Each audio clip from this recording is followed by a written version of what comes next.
Thank you very much, Al. Thank you. Well, thank you very much, Alan, for that kind introduction. And it's great to see everybody tonight. Mike and Janine, thank you very much for hosting me. Larry, thank you. And to all the faculty members and some old friends who are here, it's a real pleasure to be here. Now, I want to talk for maybe 20 minutes, and then Mike and I are going to have a dialogue, and then we're going to ask you all to come in on this. And I want to start by saying that I've been out 18 years now from the military. It was the epitome of America's power in the summer of 2000 when I was out on the parade field at Fort Myer. And the armed forces were fantastic. We'd succeeded in Kosovo. There was no challenge. The economy was blossoming with all of the internet, and people were coming over here to learn our business methodology. Goldman Sachs was on top of the world as investment banking. People were learning English all over the world. It was the end of history, and it's all changed. But I've had 18 years in the private sector. I did divert for 5 months to run for office. I hope you won't hold that against me. I did have to declare a political candidacy, so I couldn't run against a sitting president in his own party, so I took the other party.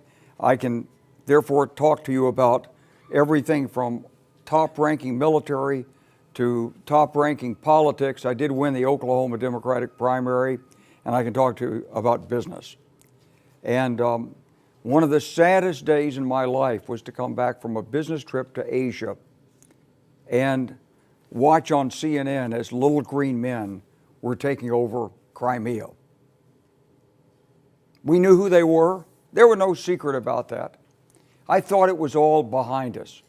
And so there it was in living color, and there were our commentators and our news reporters challenging it. Who could this be? Well, there doesn't seem to be any, well, they do look like they're wearing Russian uniforms, but there are no patches.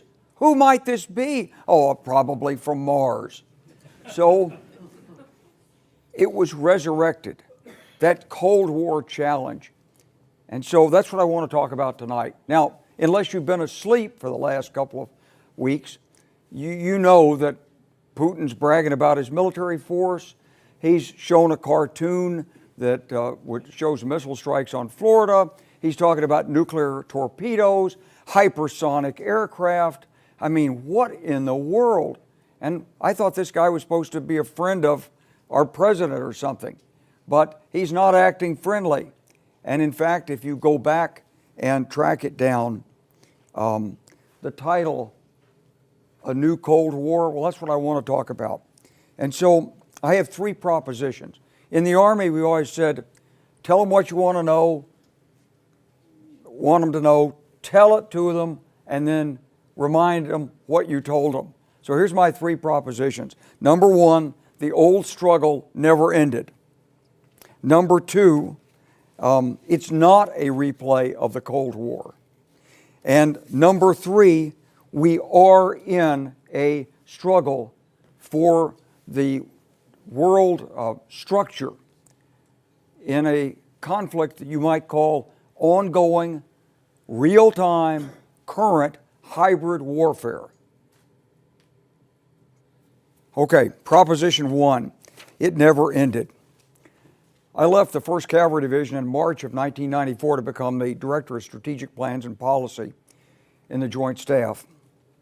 When I got there, General Shalikashvili, my boss, said, Wes, you're supposed to be the strategist. So tell me, what is this strategy that we're following? Well, there was no strategy. We were about to invade Haiti. We were worried about North Korean nuclear issues. We had an active conflict going over the Adriatic and over Bosnia with 2 NATO operations to deny flight and to deny sea access to enforce a UN arms embargo on the conflict. We had a drug war in South America that was heating up. So it was a very, very busy time. And the second day I was there, the conflict in Rwanda started. So what was this strategy? So I hosted the first I participated in the first U.S.-Russian staff talks. So I went to Moscow as the principal U.S. representative. We were in Russian MOD. I met General Kolesnikov, the chief of defense. I held talks with his staff officers.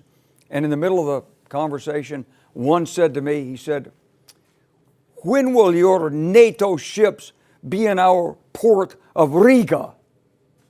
Well, I said, "Excuse me, but I think Latvia is an independent country now.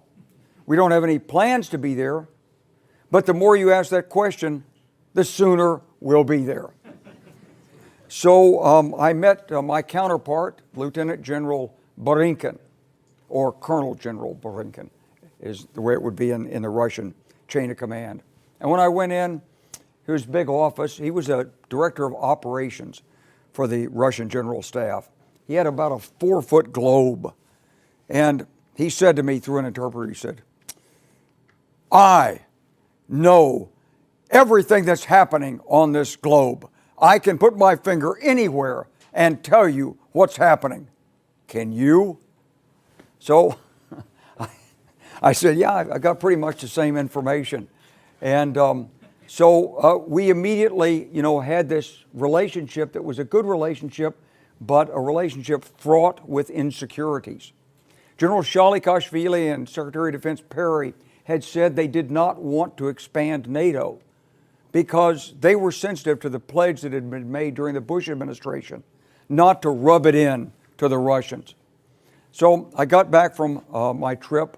I went by Bosnia, saw Bosnia on the way, came back, and I cleared a speech over Labor Day weekend. One of my jobs was to look at speeches. It was from Vice President Gore, and he was going to give it in Berlin. And in it, he called for the enlargement of NATO. I crossed it out. It was a Friday morning. It came back, second draft, Friday afternoon. The NATO piece was back in there. I crossed it out, said Joint Staff non-concurs. I came in the office Saturday morning, third draft. It was back in there again. I took it to General Shalikashvili. I said, "Sir, I can't seem to get this out." He said, "Don't worry, I'll take care of this." So I came in on Tuesday after Labor Day weekend, and I said, "Whatever happened to that speech?" He said, "Oh, he gave it yesterday." And sure enough, a week later, Holbrooke showed back in the State Department, and he'd been transferred from being the ambassador to Germany and Al Gore's escort to now being the Assistant Secretary of State for European Affairs. And he called a meeting. So there were 3 of us went over from the Pentagon, Ash Carter, future Secretary of Defense, and another man and I. And Holbrooke said, there were about 20 of us sitting around this little table in the State Department. He said, he said, in 1945, Senator Barbara Mikulski's grandmother took her picture of Franklin Roosevelt and put it face down on her dresser and never looked at it again for the rest of her life. Now, he said, this is going to be fixed. He said, we're going to enlarge NATO. We're going to bring in Hungary. We're going to bring in the Czech Republic, and we're bringing in Poland. He says, is there any discussion of this? Is there anybody who doesn't believe this is official U.S. policy? Well, of course, I raised my hand. Nobody told me it was official policy. So we have a big dispute, and Holbrooke calls me disloyal. I have to go back to the Pentagon and tell my boss, sir, I've screwed up again. I'm in a fight with Holbrooke. And Charlie says, Wes, he said, I have already heard they love you at NATO for this. But it was the official U.S. policy, and we did enlarge NATO. We did the Bosnia peace talks that ended up in an agreement at Dayton. We brought the Russians into it. I went with the Deputy Secretary of State to Moscow. And as I was going to Moscow, my friend Colonel General Borinkin was there to talk to me again. He said, we know what you Americans are up to. He said, you're coming into our part of Europe, and you say you'll be gone in a year, but you won't be. Well, we'd said in the agreement for the Dayton peace talks we'd be gone in a year. This was the National Security Advisor's artful way of trying to slip it through Congress without a big objection. So I tried to explain to Barinka. I said, no, it says, he says, please, you say you'll be gone, but please, we are Russians. We understand you. So they had that sensitivity about their part of Europe. I rode around when I became the NATO commander in '97 with the incoming chief of defense in Moscow, General Kvashnin. He'd been a division commander in Afghanistan. We talked about his Spetsnaz. We talked about the Hinds. We talked about chemicals. And as he said, they were winning until the Hinds started to get shot down. Sitting between us was an interpreter, Olga, big tall woman from Russia who was married to a U.S. Air Force sergeant in my headquarters. So Kvashnin and I had a great relation. We talked and everything. I later went to see him in Moscow, and at this point, he was under control. So he couldn't talk to me anymore. Instead, he said to me this, in 1998, he said, you Americans, you're taking our countries in Eastern Europe. This is where we're selling weapons, and you want to sell them weapons. I said, no. I said, we're not trying to take, they don't want to be, they want to be with NATO. We're not trying to sell them weapons. You can sell them weapons. If your weapons are better, let them buy your weapons. He said, you want our countries and you want our minerals. You will take our minerals and make us poor. So this was the sophistication of General Kvashnin's view of the world in 1998. So the events in the Balkans deteriorated. I think we can, Larry, if you can put that map up, because a lot of people can't quite remember the geography here. So we did, so here's Greece, Albania, the heel of Italy, the Adriatic, and there's Romania and Hungary, and then this was all Yugoslavia except for Albania. Chinese took care of Albania. We fought the communists in Greece in the late 40s, and then Macedonia, Kosovo, Serbia, Bosnia, Herzegovina, Croatia, and up there in purple is Slovenia. That was all Yugoslavia, and it was all coming apart, and there was a war going on. Well, we negotiated in '95 the end of that conflict, and then we knew there was a problem here because this was part of Serbia, but it was occupied by Albanians. Different ethnic group, different religion. And so what happened was that starting in the early 1990s, Serb dictator Milosevic had put pressure on these Albanians. And in Christmas time of 1992, and Mike, maybe you were still in the White House at that point, President George H. Bush issued the so-called Christmas warning. He said, if you repress and use violence against your Albanian citizens, we could take forceful measures to prevent you. That meant a bombing response. So that was called the Christmas warning. And by 1998, there was violence in Kosovo. And as this violence escalated, NATO was faced with a quandary. We had 30,000 troops here enforcing the peace. This part of Bosnia was declared the Republika Srpska and was a separate principality or entity within Bosnia. And right over here, a few miles away, was fighting. And the fighting that had occurred here was now occurring here. But as the president of Macedonia told me, he said, he called me in February of '98. He said, General Clark, he said, these Albanians, they're not like the Bosnians. They will fight and there will be war. The Serbs murdered a family of 60 people in February, late February of '98, the Schar family, and that set it off. And so the Albanians fought, the Serbs used their paramilitary police and their army, about 2 million people in that little principality. And NATO structured a series of escalating steps going from a warning to flying aircraft to bombing campaigns in an effort to persuade the Serbs to stop. It was a form of compellence. We sent Richard Holbrooke back over to negotiate. Ambassador Chris Hill was in Macedonia. Some of you may know Ambassador Hill, and he did the negotiations as well. And about 400,000 Kosovars were forced out of their homes in the summer of '98, and then we got it stopped. But the Russians came in a military mission in December of '98 and essentially, as far as we could tell, told the Serbs, hey, don't worry about NATO. Number one, they'll never hold together.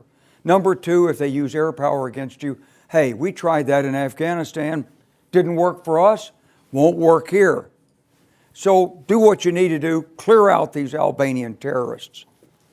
And so that started in earnest in January of '99. Negotiations were tried, and ultimately they failed, and the ethnic cleansing escalated, and so NATO then went to its escalation. We did limited airstrikes on Kosovo. We expanded the airstrikes into Serbia. We bombed for 78 days. We talked about and began to prepare for putting a ground operation in place, and after 78 days, with the help of Finnish President Ahtisaari and Russian Deputy Prime Minister Chernomyrdin, we got Milosevic to surrender. He pulled his Serb forces, military, paramilitary, lock, stock, and barrel out of Kosovo, and a NATO mission was put in.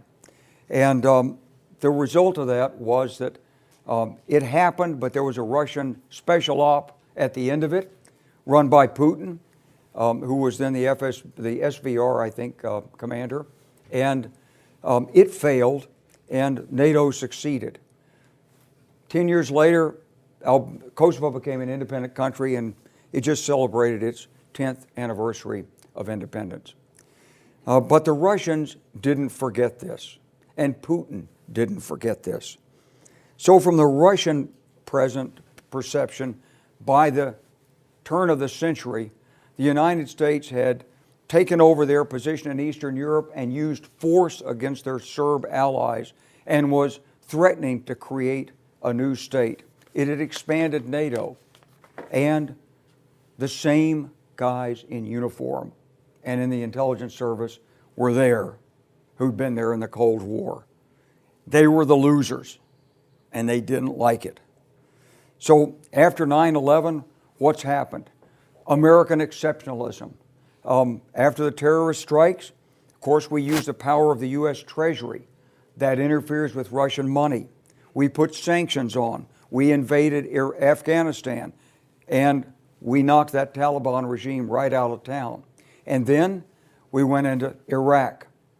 And then we went into Libya. We went into Libya by taking a humanitarian UNSCR, UN Security Council resolution, and using it. And we used the same kind of tactics in Libya that we used in Kosovo. And we did it without even knowing what was going to happen at the end. We have the National Endowment for Democracy. Many of you probably never heard of it. Ronald Reagan started it as an opposite number for the Communist International, for Cominform or Comintern. And what they did with it, what we do, and I was on the board of it, is we train poll watchers and lawyers, and we help freedom-loving people everywhere work for establishing human and political rights. In other words, from Moscow's point of view, it's a subversive organization. And starting in 2004, 2005, Putin worked vigorously, not only in Russia, but in the stands, to eliminate the National Endowment for Democracy, to clamp down and force these NGOs that were encouraging civil disobedience and even an understanding of civil rights out of his domain. And then there was Ukraine. You see, Putin had created a Eurasia Union concept which would have put Russia back in charge of all the Soviet space. Now, it wouldn't have been a single government, but you didn't need a single government. If you control the customs, the borders, the armed forces interoperability, it's all on your language, all the military schooling, and the electricity grid, You own it. To heck with the elections. And that was the Eurasia Union. And that's the point at which Ukraine said no. So they're led then to the little green men and the action. The struggle never ended. Proposition 1. Proposition 2, not a replay of the Cold War. I wish it were so easy that they could be isolated behind an iron curtain. But they're entangled with the West, financially, through energy, with leadership, and with dual citizens.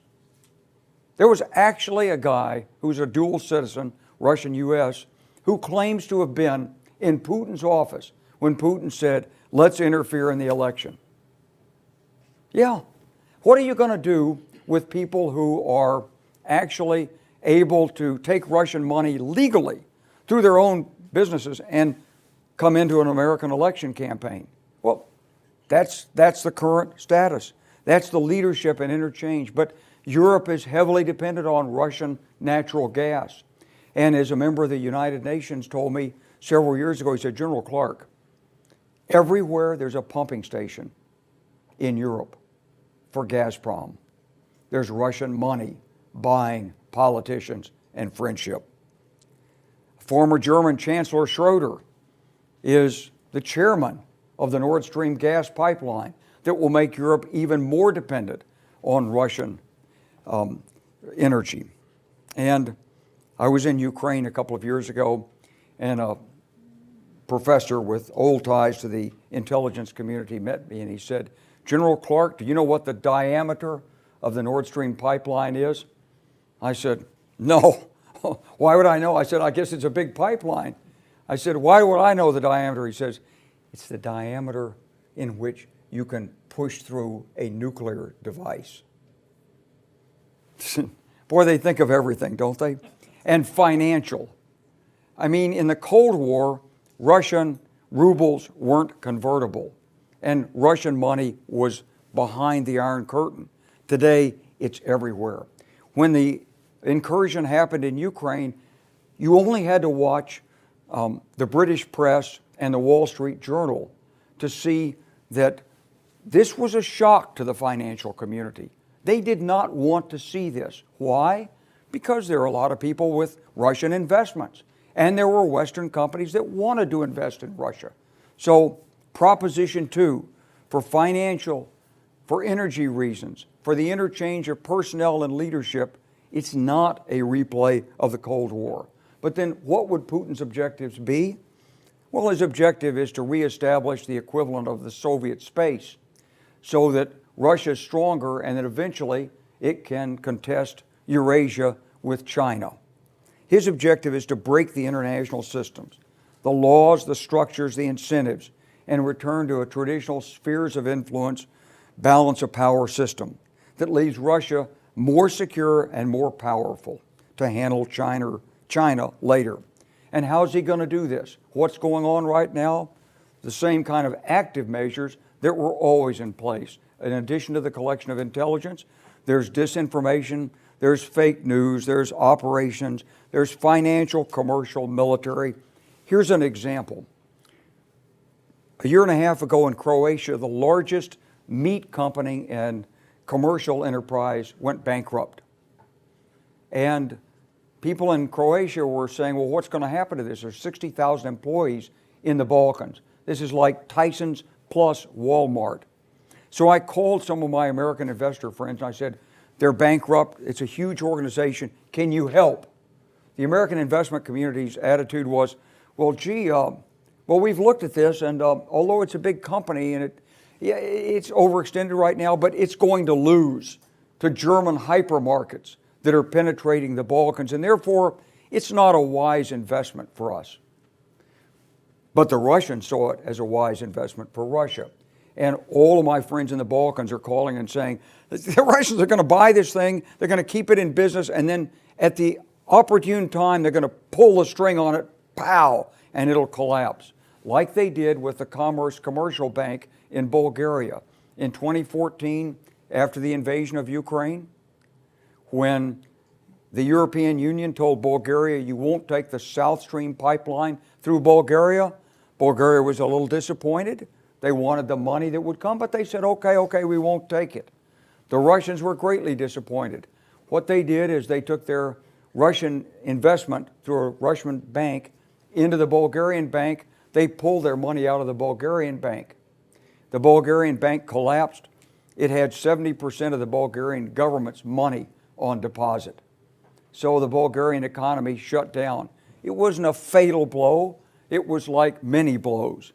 Part of hybrid warfare, part of reminding you we're here. So the Russians, with their active measures, their financial, commercial, their military buildup, their alliances with China, Iran, North Korea, all bad actors.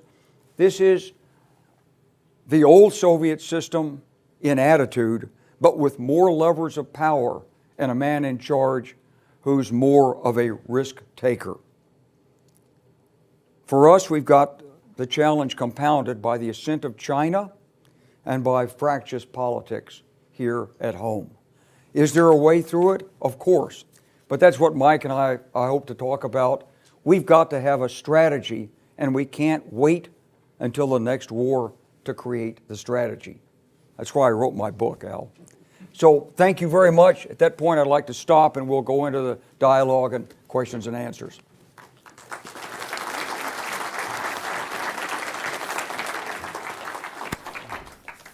Thank you. We're going to leave some time for questions from the group. We'll have a little conversation here first, but plenty of time, so start thinking of the questions you might want to ask. So sir, I followed your presentation, and I kind of see three stages here. You've got the Balkan thing, and then you've got how the Balkans fit into the broader Slavic world and Russian identity, and then finally, what is it we're going to do about it? So I'd like to kind of walk you back through, take this one step at a time, begin with the Balkan War, and then move forward. So you were Supreme Allied Commander of Europe, as Al said. This was a difficult war to fight. All right, you were fundamentally there to coerce Slobodan Milosevic to change policy, but you had a lot of limitations placed on you. You had, I won't say unlimited combat power, but you had a lot of combat power available, but you couldn't always use it. So I want to ask you a couple of questions about some specifics. You were an American, but you were also Supreme Allied Commander Europe, and I know enough about the war in Kosovo to know that dichotomy created great stress for you, that you felt you were beholden to the North Atlantic Council, but your home government thought you were working for them. I want to talk a little bit about, and to reinforce this, the home government is being run by a president with whom the general had a personal relationship because they're both Arkansans. Okay? So, discuss. Yeah, well, so I had worked as a speechwriter and assistant exec for Al Haig when he was NATO commander. So I'd seen the split between NATO and the United States. Every SACEUR, at least all prior to me, has had to deal with this problem.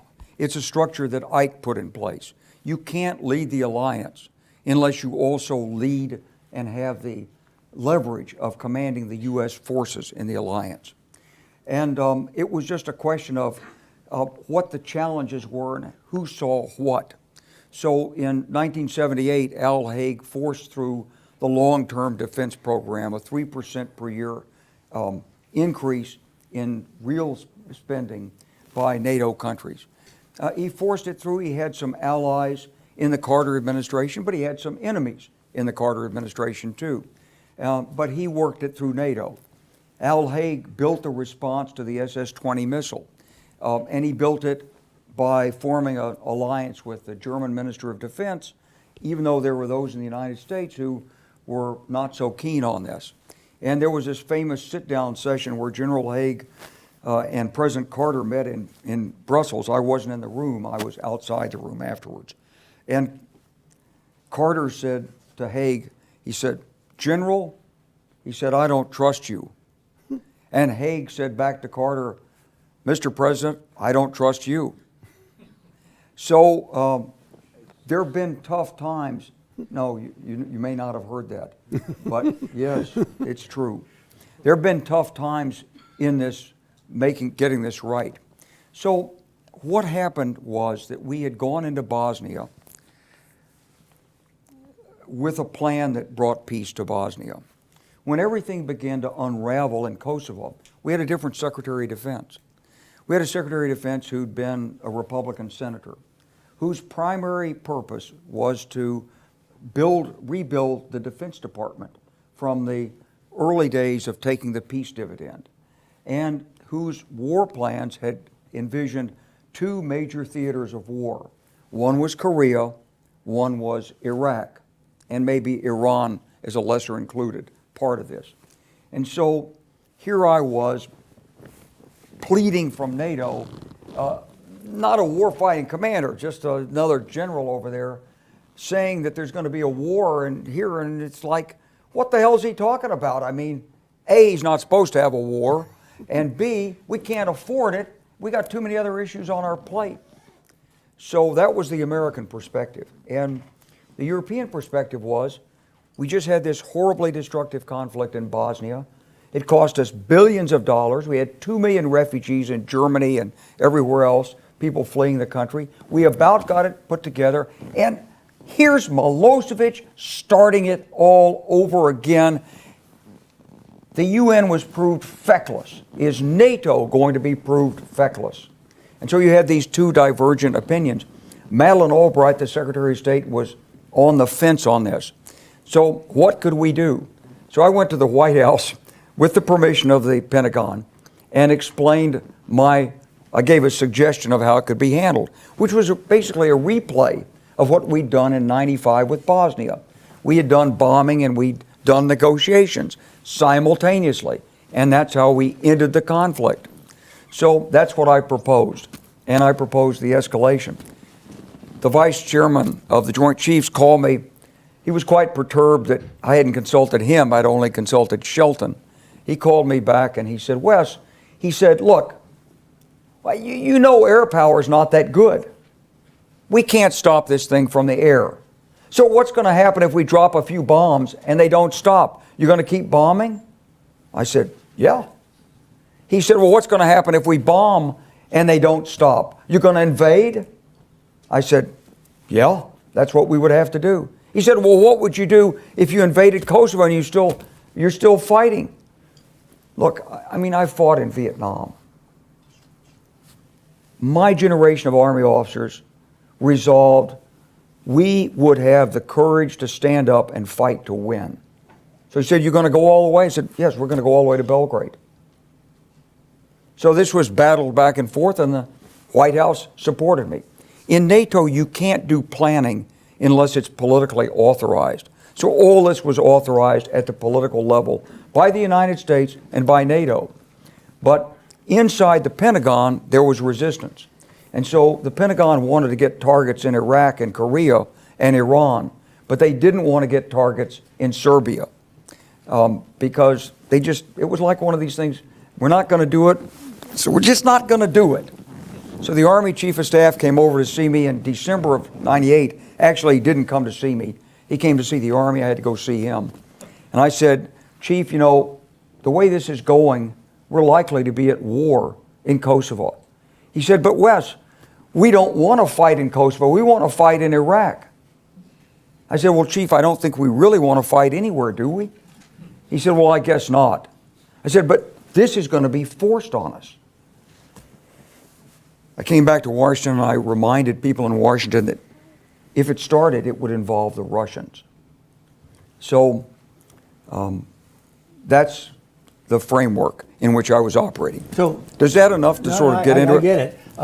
So you need to coerce Milosevic. You have to inflict enough pain on him to make him change course of action. Going to a ground war is a big step function, hard to do. I recall you're trying to get America's Army to commit helicopter gunships to the fight. And that was a struggle in and of itself, right? He had a bomb for about 10 weeks. He took a lot of pain. You want to talk a little bit about what was the thought process as you're trying to turn the dial up on what it is you feel authorized to strike? So here's the interesting thing, Mike. So I had the chain of command was that we had U.S. assets and we had NATO assets. The U.S. assets included Tomahawk missiles and stealth bombers, which could not be exposed to the NATO chain of command because they weren't allowed to know how it worked. So we had two different sets of air tasking orders. They all came through a U.S. Air Commander who was an Air Force 3-star, underneath a Navy 4-star admiral. And so the Navy admiral and the Air Force 3-star came to me about 3 weeks before, and they said, "Boss, this is no good. We need to strike and turn out the lights in Belgrade, just like we did in Baghdad. We want a big air power. We want to go after them." First of all, we didn't have the target set. But secondly, we weren't going to get political permission. I'd already been told we couldn't do that. But I went to NATO anyway. I wanted to support my guys. So I went to see Javier Solana, the NATO Secretary General. I said, "Javier, our analysis is that we need to go in heavy and big at the outset and deal a sizable blow, not repeat the mistakes of Vietnam with creeping escalation." He said, "Is this your view?" I said, "Yes, it is." He said, "I leave it up to you, but you must have the permission of the council. If you insist that this is the only way to do it, you can go to the council. But I warn you, they will say no." So he left it up to me. So I was faced in the position of saying, we're going to either do this thing the Air Force way of the way we did it in the Gulf War, which is to sweep in, take out the whole systems overnight, like Warner wanted to do, or we're going to have to do it in a more politically savvy sense and bring NATO along. The French were saying, "How do you know you need to do this? Why would you do all this destruction? Maybe one night of bombing and Milosevic will realize he can't withstand the might of NATO. Maybe it will only take one night. Can you be sure it won't take one night?" No, I can't be sure it won't take one night. Maybe he'll just recognize the inevitable and give up. So we had to start with the plans that were authorized by NATO. 50 targets the first night, all in Kosovo. All in Kosovo, not in Serbia. So on the third night, after the first night, I called General Ojdanic, the Serb chief of staff, the morning after the strike. I said, "General Ojdanic," I said, "now you've seen what we can do. I'd like to know if you're prepared to withdraw your forces and surrender." He said, "I will not talk to a war criminal." And so we didn't get anywhere. I reported this to through channels to State, and State Department said, "You're not authorized to make calls like that. Don't do it again." So we attacked the second night, the third night, the fourth night. A stealth bomber at 19,000 feet opened its bomb bay doors and was detected on radar and was hit and was shot down. We got the pilot out. And so I went on the fifth night to see Solana and the chairman of the military committee. I said, it's not going to work. We're going to have to escalate and hit more sensitive targets. Solana said, "Can you guarantee me that if we hit such targets, this will be over?" I said, "No, I can't. But I can guarantee you that if we don't, it won't be." So we got the permission to escalate. Hugh Shelton called and said, Chairman of Joint Chiefs. He said, "Wes, would you like some Apache helicopters?" I said, I never thought I could have them, but yeah, if you're going to offer them, sure, I'd love to have Apaches. He said, "Send me a plan." So we came up with a battalion of Apaches, about 400 people, and some reinforcements for 1,800 troops.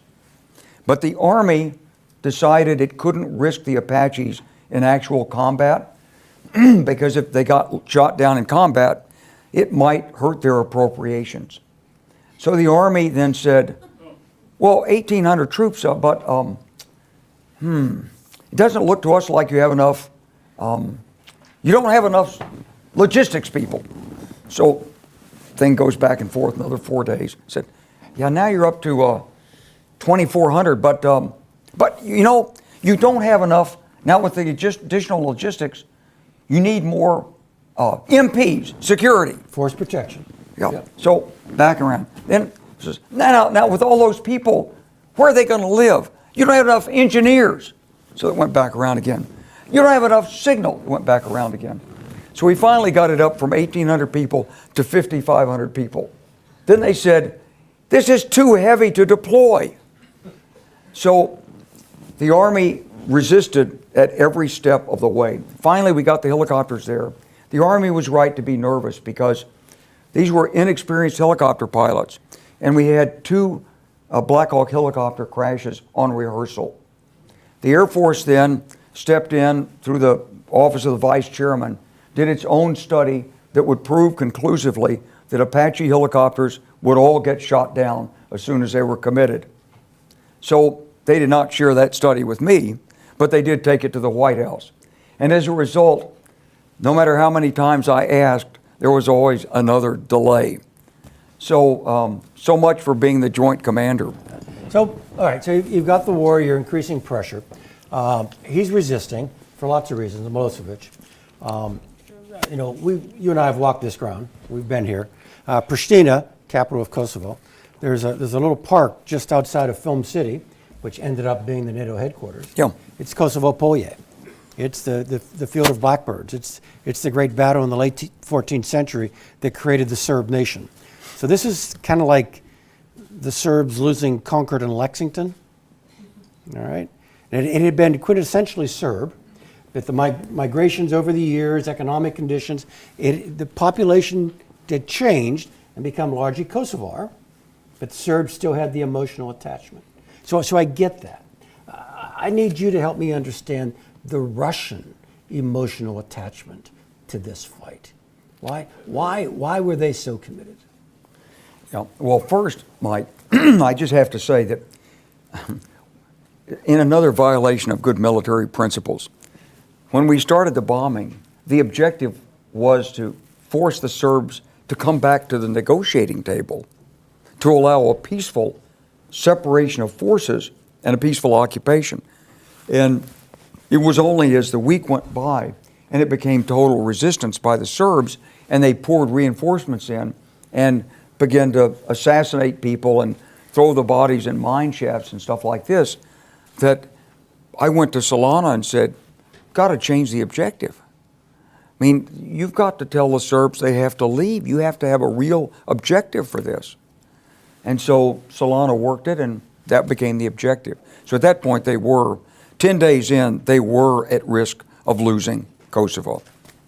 And Madeleine Albright came to see me at breakfast on the 7th of April, and she said, well, Wes, she said they call it Madeleine's War in the White House. She said, but it's not my war. She said, it's up to you and your bombing now. I said, well, Madeleine, I said, bombing's not going to fix this. Bombing gives you leverage. It's got to be negotiated out. She said, but how am I going to negotiate? The Russians won't even talk to me. So we had to put together a negotiating channel, which we did with the Finns and so forth. And we were at my headquarters also writing the negotiating proposal. But the Russians had begun a resurgence starting in the mid-1990s. When they saw NATO enlargement coming, they began to dig in their heels. It was already evident in the comment I told you about the home port of Riga, but that was before NATO made the decision to enlarge. And so by 1997, they were in on the ground in Bosnia with a battalion whose purpose was essentially reconnaissance and figuring out what was going on from the inside. Yevgeny Primakov came back from an old Soviet diplomat who was an Arabist, came back and first he was the head of intelligence, and then he became the prime minister. And when he was the prime minister, he put all the old game play in place. The idea that we were adversaries, the idea that they had to hold on to their space. It's like a Romanian told me who'd been to the Frunze Military Academy. He said, they see the world as a chessboard. And each square, it's like, this is my country, this is your country. You're taking my country, I will take your country. And that's the way they approach geostrategy. So by 1998, 1999, that was in full flower in Moscow. And they were trying to hold on to Serbia because that was their country.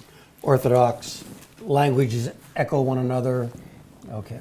All that. Yeah. But you know, Tito, as the leader of Yugoslavia, Right. he kept the Soviets out. Right. So it was. But when it dissolves, the Serbs are looking for a sponsor, and as Slavs, they look to Moscow. Absolutely right. Yeah. Absolutely so there's a little right. drama at the end of the war.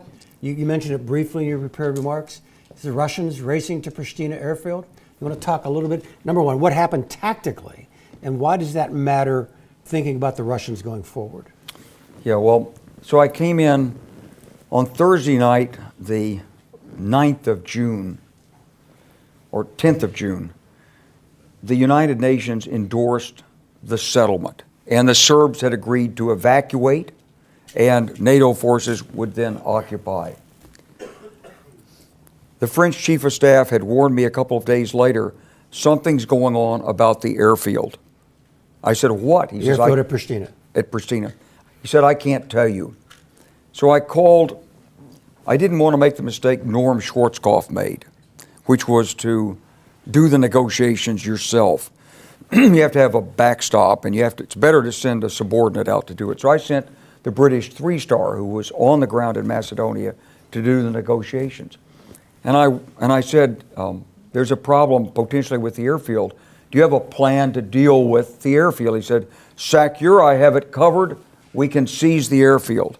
I said, well, I'd like to get a pre-brief of that plan before we execute it. But this was Wednesday morning. He was tied up day and night trying to get the negotiations finished. We never actually got to the pre-brief. And I couldn't pull him out of what he was doing. And then I came into the office on Friday morning after having been congratulated for the war was over. It said it couldn't be done, blah, blah, blah. And a guy calls me, one of my former captains who was in Bosnia as a liaison to the Russian battalion. He says, they're crossing the Drina River and headed into Serbia.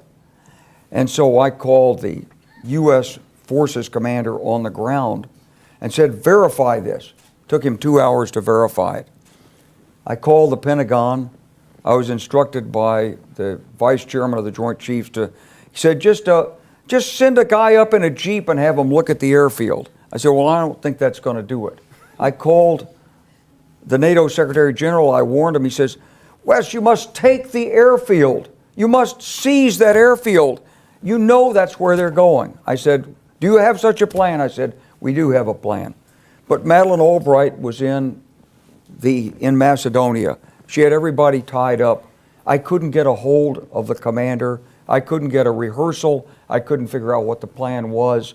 And by the time that Secretary Cohen came to work, he and the Brits had talked it over and said, look, let's just don't do anything. If it happens, it happens. It's not worth messing everything up. What I found out later was that Mike Jackson had agreed. That's the British commander. The British commander had agreed a secret protocol orally with the Serbs that he would not do anything regarding Pristina airfield. So, but he didn't tell me this. He probably didn't think that it was any big deal because he didn't have any plan to do it, but they did. And so then it became Jackson's word as a general. So he was resistant to this on Friday. Well, welcome to coalition warfare, all right? So the CNN's covering the Russian battalion driving all day long. I'm sure you saw it, Mike. You were back at NSA by that time, right? And you know, we're going crazy. Finally, everybody's so tired, I just fell asleep. And so Jackson said, look, if they go there, don't worry. We'll kick off at the crack of dawn. It's only like 20 miles. We'll be there in an hour. I said, great, okay. I had a good night's sleep. At 1 o'clock in the morning, I get this frantic call from Solana saying, they're at the airfield, they're at the airfield. It's terrible, you must do something. So the next morning, the British Chief of Defense calls me and he said, you were right. You've always been right about the Russians. We should have listened to you. So I say to Mike Jackson, I said, Mike, how soon are you going to be there? He said, soon, SACEUR, soon.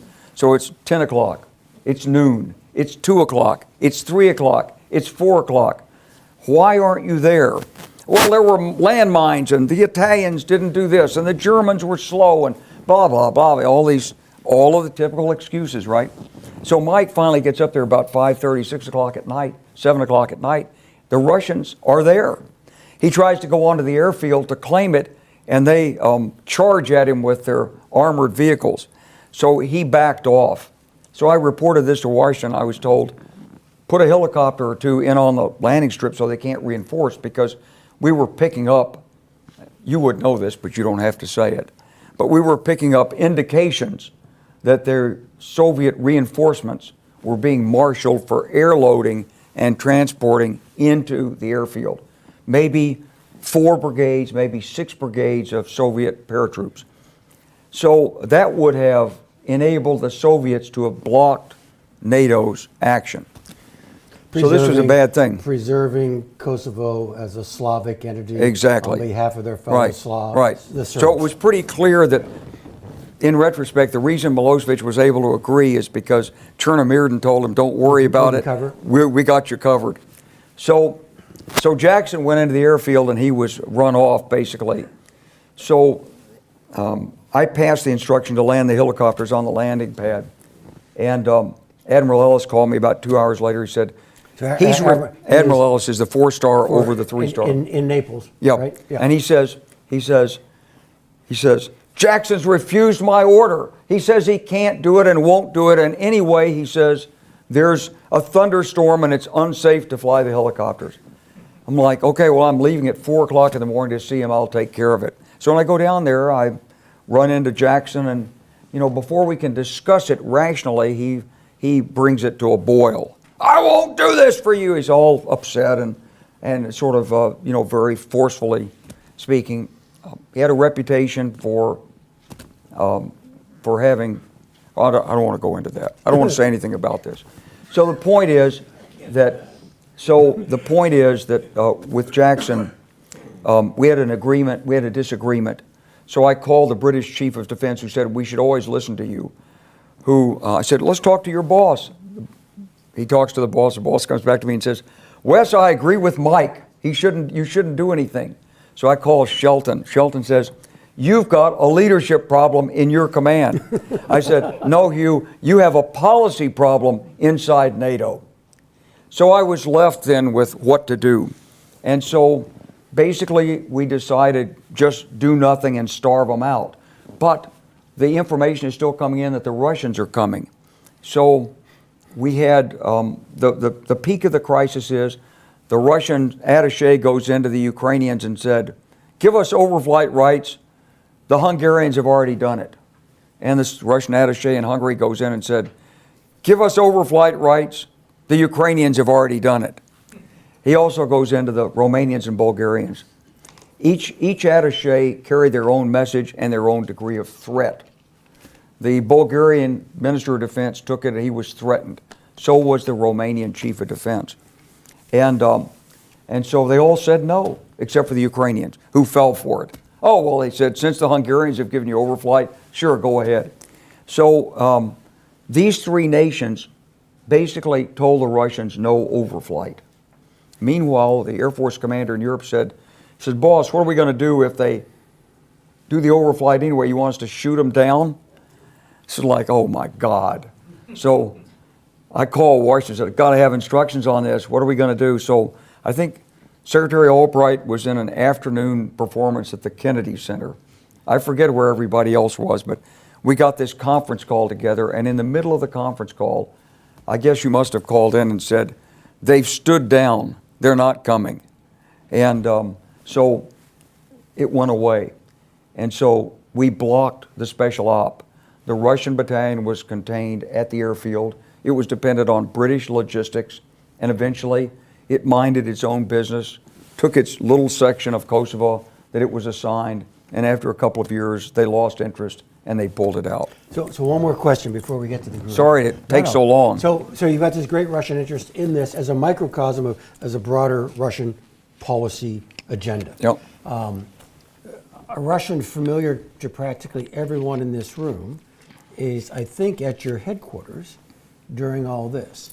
The Russian ambassador to your headquarters. He was at NATO headquarters. He was at NATO in Brussels, and you're in Mons. But Sergei Kislyak, familiar name? Yeah. Sergei Kislyak is the Russian ambassador to NATO. What kind of hand is he playing? What have you learned about him? Well, I mean, Sergei was there. They were feeding the dissonance within NATO. I always have said afterwards that it's only a half joke, but to succeed in this, and we did succeed, as Al said, without losing anybody, and we accomplished our political objectives, and 1.5 million Albanians who had been run out of their homes, 900,000 had fled the country. Once NATO came back in, within 30 days, they were all home and safe and sound. So it was a successful operation in that regard. But to succeed, we had to go against 3 opponents: the Serbs, the Pentagon, and the Allies. And so the kinds of things you'd have is, it's like the Spanish ambassador in the NATO meeting said to me, you know, when you drop bombs, something's going to go wrong. So one bomb hit the corner of a hospital. I think a couple of people were wounded in Belgrade, but we didn't blow up a hospital, but we did hit a corner of a hospital. And the Spanish ambassador said, in front of everybody, said, "When will your pilots stop making these mistakes?" And, you know, there are always going to be mistakes, I said. But you have to stand up and support the alliance as it's trying to handle the mission. And so we had to tend to the Allies.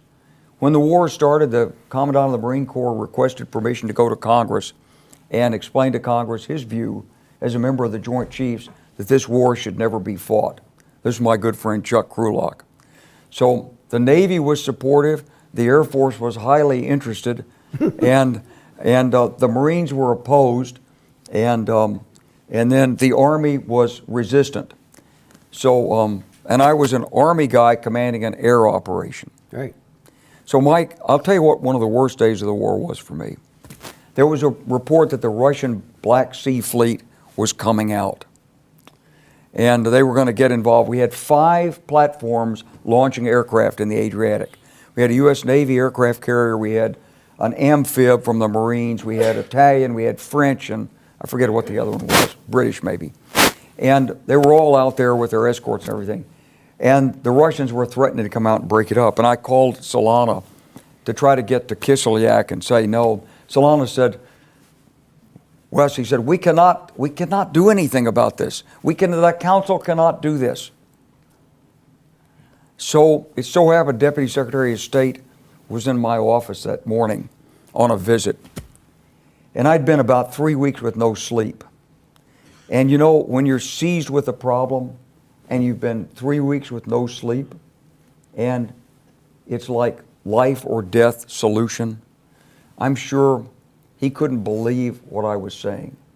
But I did tell him. I said, Strobe, you've got to go to Moscow. You tell them that fleet cannot come out. And if that fleet comes out and gets in the middle of our aircraft carriers out there, we will sink it. It's Strobe Talbot. And Strobe, he didn't say, Wes, you can't say something like that to me. He didn't say that. He took the message. He went to Moscow, and that fleet did not sail. Good. All righty. So we got time for questions. So do you think there'd be some bad feelings on the part of the Russians after all that? So yeah, okay. So this is think your their pride fault. might have been You're hurt? the one who's created this circumstance. All right. We have some questions. Sir.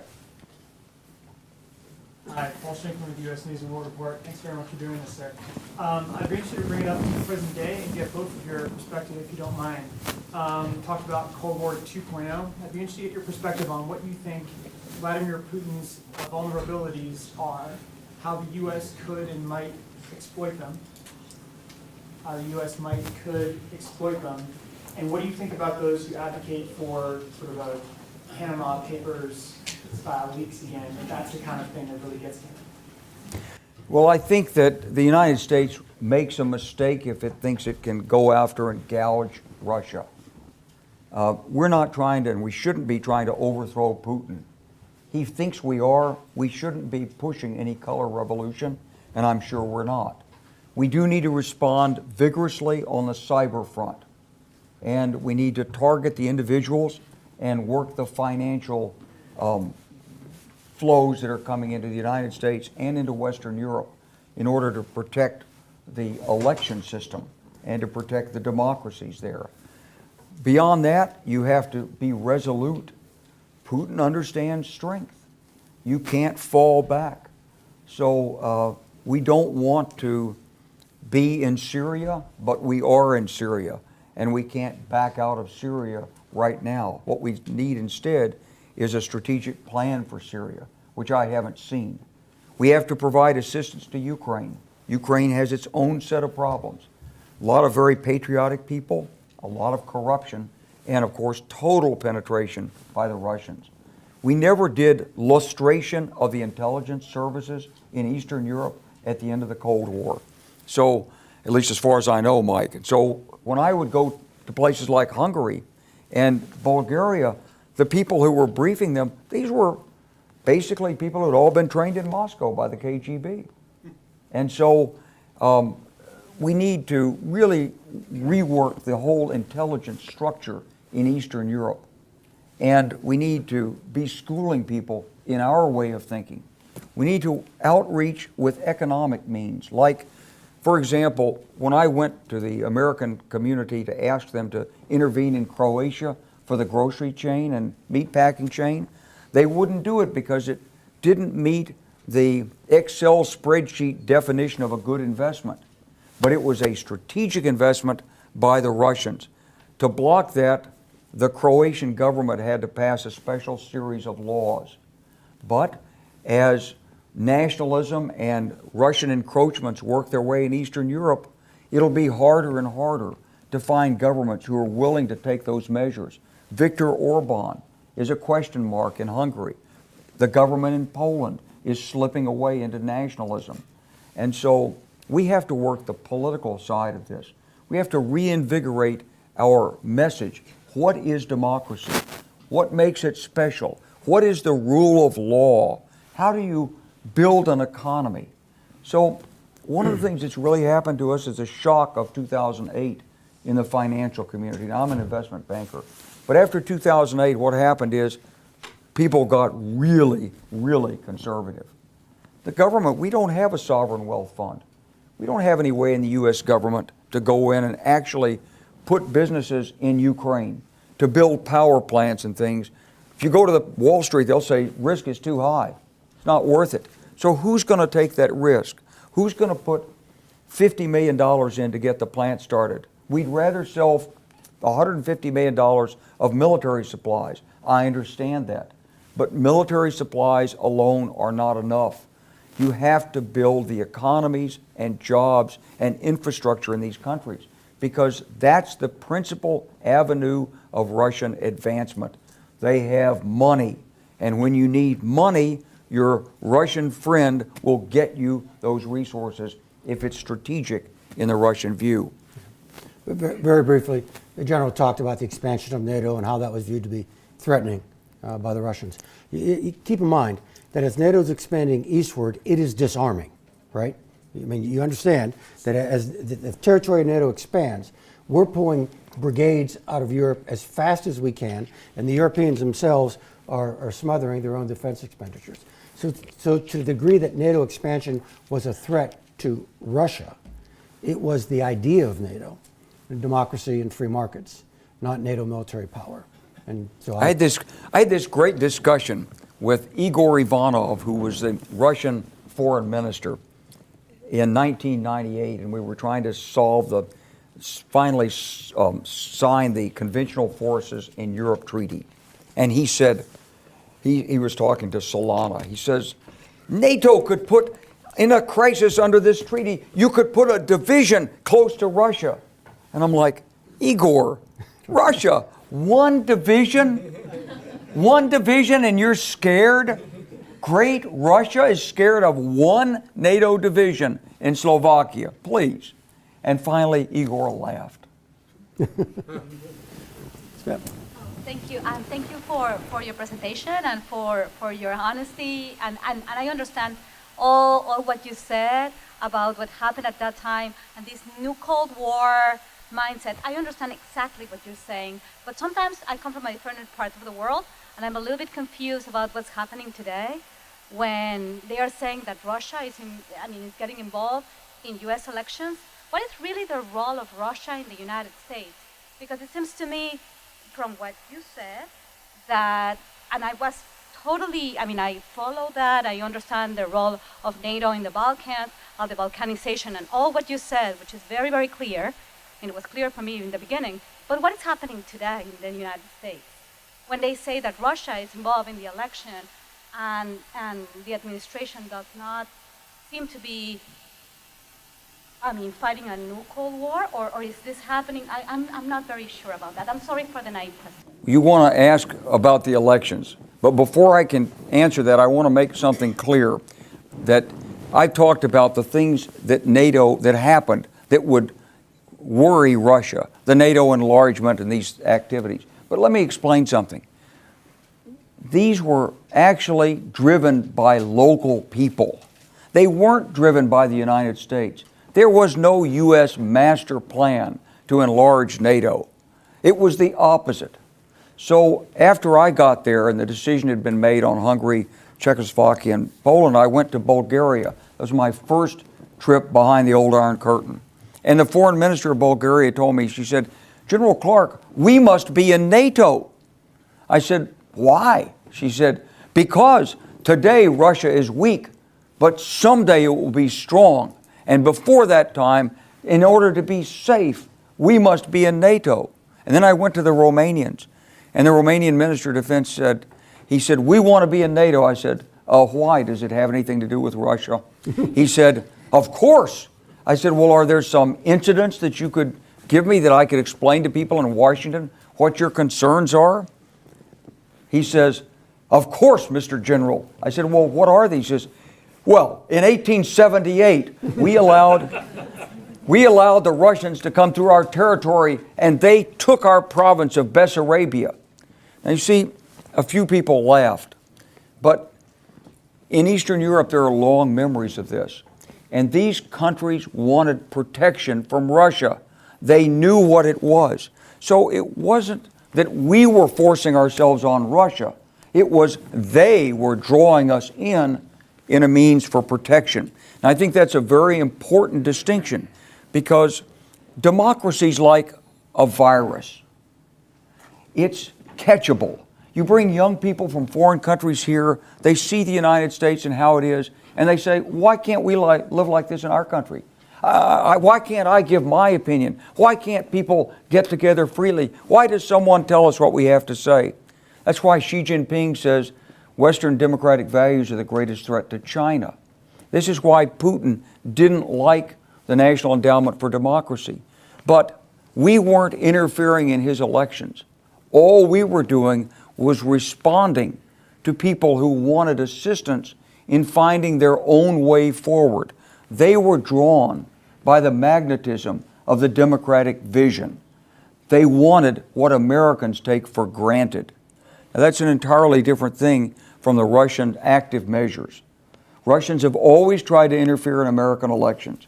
When I worked for General Al Haig and he was thinking about running for president, he always told me before the speech, he says, "Don't make me anti-Soviet. Don't paint me in that corner," because he knew what it is. There were always active measures, but in the past, they had to start somewhere in India with some rumor about the CIA spreading typhus or something.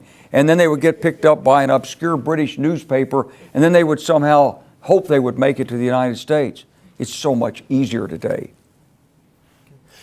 My view, the Russians playing a weak hand, because the elements of power are not particularly strong in Russia, are trying to pull us down to their level by corrupting our processes and, more importantly, corrupting our confidence in our democratic processes.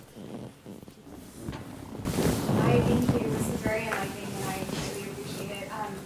Speaking to my main question is, what lessons are we not remembering from past experiences? And I know that you presented that this is not necessarily the same situation as it was previously with the First World War. So what differences do you see? And I believe you touched on that earlier, but can you expand upon like what lessons are we refusing to learn, I again or remember from past history? What is it we're not remembering? In other words, what are the lessons learned? I'm glad you bring that up because actually we didn't learn anything from the first Cold War. We never learned why we won. Did you know that? I did not. Yes. There was never a real after-action review done. Now, the question is, why not? So it sort of unraveled slowly, and Gorbachev came over in 1987. He was in December in Washington. You must have been in the White House. And he stopped his car, and he got out on the streets, and people are applauding Gorby, you know. I'm a brigade commander at Fort Carson with, 3,000 troops and 2 tank battalions and infantry battalion trained to go to Europe and fight the Russians. I'm like, what the hell is going on here? We don't understand. It sort of unraveled. And when in 1990, in the summer of 1990, the Bundeswehr sent a 1-star round to every American military unit, thanking us for being in Germany and saying it was over. I said, but what's going to happen? Are the Russians going to leave? The Bundeswehr said yes. The Pentagon said no. The Russians left. The Germans took command of the East German military, and they seized all the war plans and locked them up. And to the best of my knowledge, we've never seen them. And we can't get access to them, just like you don't have access to the Stasi files of the East Germans. So the result is, we don't really know whether deterrence worked. We don't really know what stopped the Russians from launching their major attack on Europe when they built up their forces. They certainly practiced it. They certainly had weapons that we didn't have. So was it deterrence? Was it the fear of our nuclear retaliation? Was it simply that the people that were there were old and tired and said, God, we went through this as young people in World War II. Please don't start this again. What was it? And we don't know. That's the truth. And it's a critical question that needs to be asked now. Great, thank you. Gentlemen, that is Air Force. I had a quick question I alluded to earlier about the speech Vladimir Putin gave the other day and the little cartoon graphics that he had with some of the technology that they're working on. My curiosity comes to the arms race that's currently going on between U.S., Russia, other major players around the world. The idea of an arms race that eventually either the arms get used or something else happens and kind of deters that. My curiosity is more so, where does this lead in both of your opinions? I'll go first and be very brief. It means we're going to spend money we shouldn't have to spend. All right? I think we were talking about this over dinner. The Iraq War? Yeah, we thought this was done. This is over. This is finished, and now we're recycling the challenges we had when we were younger officers. And frankly, it is waste is probably not the right word. It is a consumption of resources and of energy and of brain power that we thought we would not have to make. The Iraq War was a war we shouldn't have fought, but it was fought because the people who were in the White House when they came in, they were still operating on the assumptions and the vision of the world of 1991, in which we could have gone to Baghdad. Now, George H. Bush was smarter than to do that because there was no plan as to what to do with Iraq. Look, I want to make this clear. The reason Kosovo worked, the fundamental reason is because it was planned from the back end to the front end. We knew what the arrangements would be on the ground when NATO went in. We knew what we were seeking to do there in terms of arrangements. If you don't plan the end state before you start planning the entrance, you'll never get to the end state. And in the case of Iraq, there was no planning for the end state that was ever, there was a lot of talk about it, but there was never a plan. And my friend Jay Garner went in, and then he was replaced by Bremer. And there's a story in one of the books that what happened is that there was a meeting in the White House, and Dick Cheney came into the meeting and said, is it legitimacy or control? He said, I'm for control. Any objections? No one objected. And so Bremer took control. And by taking control like that, he helped fuel the resistance of the Iraqis. So, but it was a war that didn't have to be fought. It didn't need to be fought. And this idea of the axis of evil is no strategy. It's a speechwriter's gimmick, a phrase. That's all. But now there is an axis of evil. Now the Iranians and North Koreans are working together because they see what's coming. So we've created our own adversary. And it was they were third-rate adversaries. And meanwhile, as Mike is saying, we've lost the investment sum that we should have put into advancing technology to maintain the deterrent edge that we should have but don't have. The General will resonate with this. The defense strategy published by Secretary Mattis about 3 weeks ago explicitly says we are moving away from an emphasis on counterterrorism and reinvesting in competition with near-peer nation-state competitors.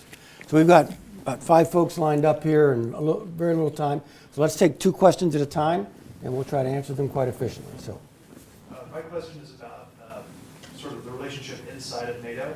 How do you see the balance of power within NATO between our European allies and the United States having changed in the last 20 years? okay, internal NATO dynamics, transatlantic centers of power.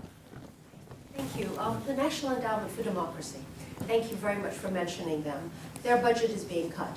And you outlined the important work I used to work with 2 of the core grantees from 1987 until 2011. So I'm very familiar with what the NED has done and can do.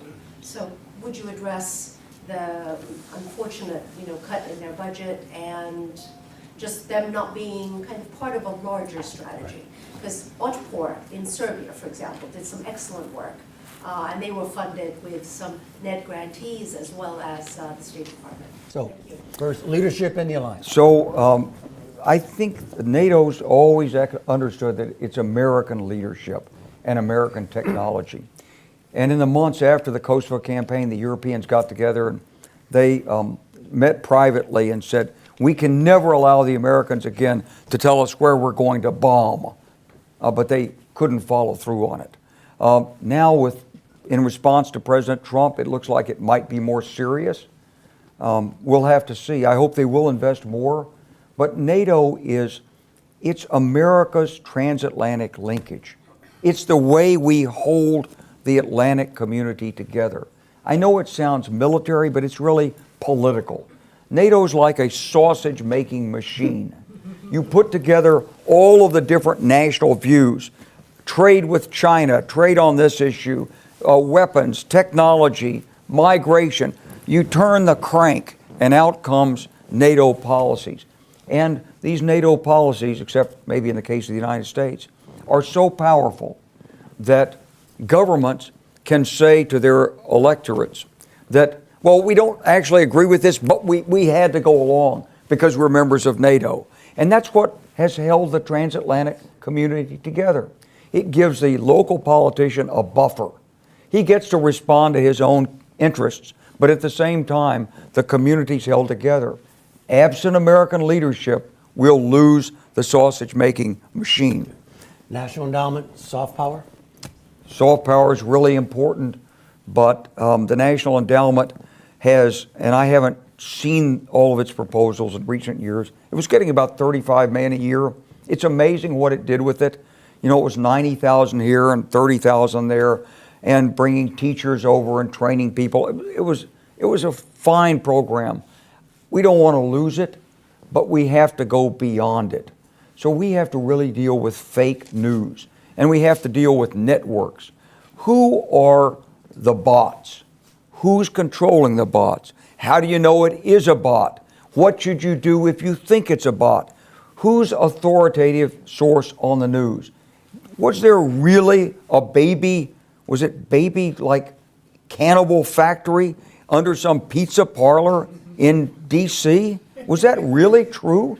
I mean, surely there's someone that can tell you whether that's true or not. We have to re-educate the American people. Democracy works on challenge and response. We've been lucky enough to be given a challenge. I think it's a challenge we can handle, But if we believe in our country and our system and our democracy, we have to handle it. Thank you. Last two questions. Talk a little bit more about the weaponization of investment capital for geopolitical purposes. Where do we stand on protecting ourselves and our allies from that approach, and what more needs to be done? Okay, you got it. So you're talking about VC money being used to, in essence, harvest intellectual property? Precisely, and also affect geopolitical ends, like Right. the Commerce Bank example. Right. Okay. You spoke about a few different domains of warfare in the Balkans in the early 90s. Do you believe the introduction of the fourth domain, cyber intelligence and capabilities, will have a drastic change in the outcome of this new Cold War or conflicts in Syria or Ukraine? Yep. So you do investments. Financial capital. So look, we just need some serious thought on this. What we have is anti-money laundering provisions. We have a very powerful U.S. Treasury. That's why China is telling Saudi Arabia that if you want to, if you're going to sell us oil and we'll take your oil, we're going to pay for it in renminbis, and we want to get out of the dollar denominations.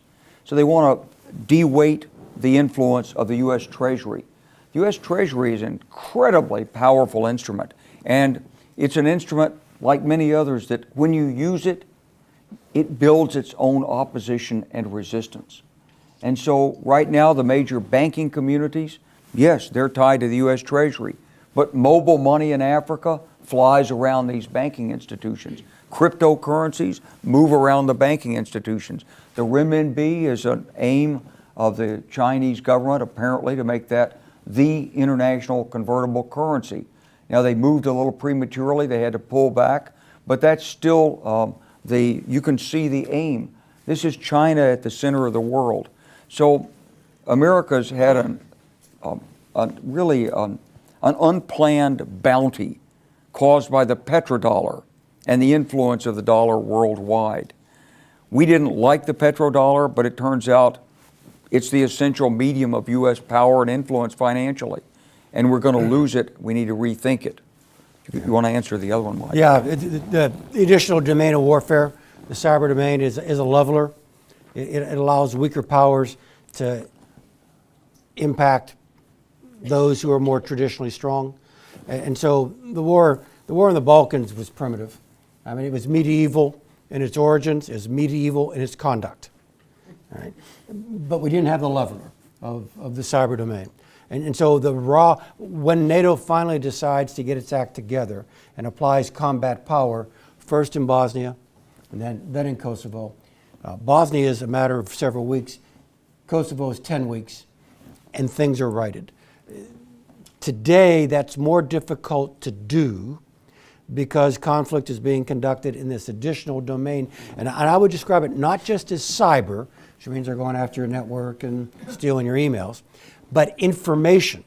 And so the general already pointed out the little green men and without patches and the balaclava, and who are those people? Well, it should have been obvious, but the Russian information bubble over the Crimean operation was so strong that reasonable people in Western Europe looked upon this as a far more complex situation than it really was, and it froze them into political inaction for long enough for the Russians to establish a new reality in Crimea. So I take your point, but I wouldn't confine it to cyber, more broadly, the information space.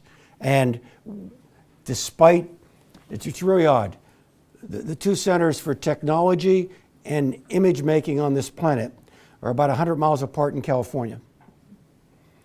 And yet we are disadvantaged in this fight simply because of our political culture and how it is we would choose to make use of these tools. With that, I want to thank you all for coming, and please a round of applause for General Clark. Thank you very much. Thank you. Mike, thank you very much.